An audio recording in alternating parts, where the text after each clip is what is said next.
हम सब इतनी पढ़ाई तो करते ही हैं कि हमें प्रोविजंस पता हो, पर चैलेंज कहाँ पे आता है कि वो जो नॉलेज हमने गेन किया है उस नॉलेज को हमें कैसे आंसर्स में कन्वर्ट करना है। ये चीज़ एक बड़ा चैलेंज होती है क्योंकि हम सब लोग इतनी पढ़ाई कर लेते हैं कि हमें प्रोविजंस पता है, हमें सारा नॉलेज है, but how to apply that knowledge और हमें कैसे आंसर्स को अटेम्प्ट करना है वो चीज़ हमें नहीं पता होती।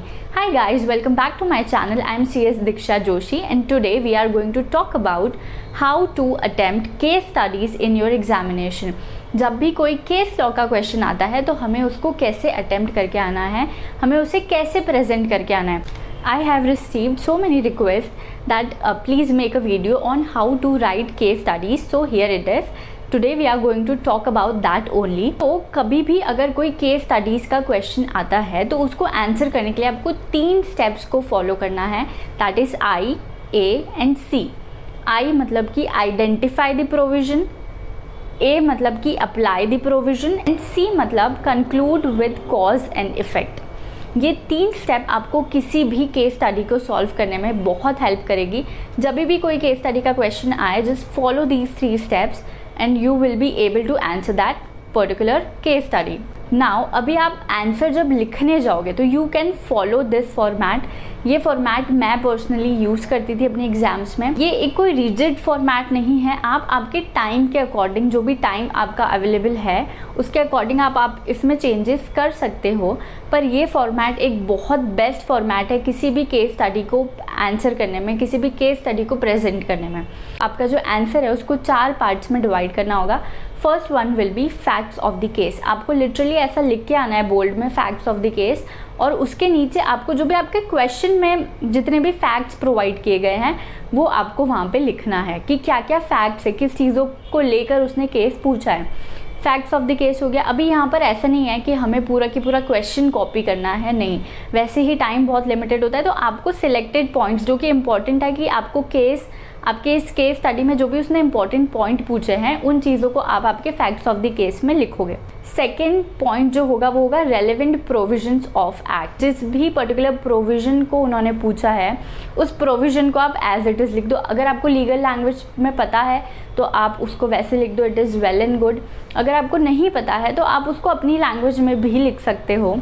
यहाँ पे आपको relevant provisions of the law लिखना है, कौन से लीगल प्रोविजंस यहाँ पे अप्लाई हो रहे हैं, आपको वो चीज़ यहाँ पे लिखनी है। थर्ड पॉइंट जो आपको लिखना है दैट इज़ एनालिसिस। यहाँ पे आपको आपके जो फर्स्ट 2 पॉइंट्स आपने लिखे हैं that is facts of the case और लीगल प्रोविजंस, उनको कनेक्ट करना है। लीगल प्रोविजंस क्या बोलते हैं इस पर्टिकुलर चीज़ के लिए वो आपको आपका एनालिसिस लिखना है। आपको एक जजमेंट फ्रेम करना है कि ये प्रोविजंस और अगर फैक्ट्स को हम कनेक्ट करते हैं तो ये हमारा पर्टिकुलर जजमेंट आता है।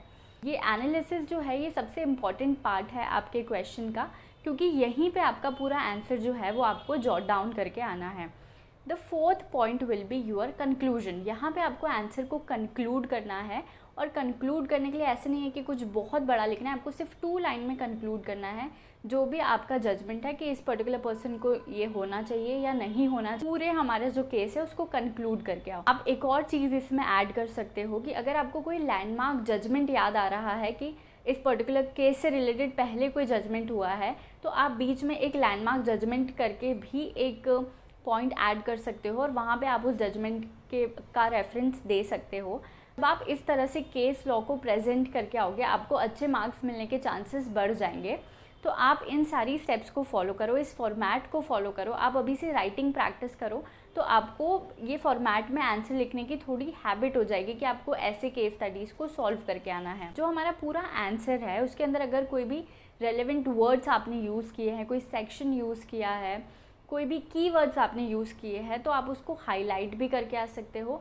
इससे क्या होगा कि एग्जामिनर जब आपकी कॉपी चेक करेगा तो पहले आपका इतना अच्छे से प्रेजेंट किया हुआ आंसर होगा, वो जजमेंट देखेगा कि हाँ चलो ये सही लिख रहा है, सही जा रहा है। फिर अगर आपने कुछ हाईलाइट कर रखा है तो वो उसकी नज़रों के सामने आएगा तो वो उसको लगेगा कि नहीं इसे आंसर आता है। और एक और बहुत इंपॉर्टेंट टिप, जब भी कोई केस स्टडी आपको आए make sure you read the question twice, it will help you guys. So I hope you like this video. Who are new to my channel, please do subscribe my channel. Bye bye, take care.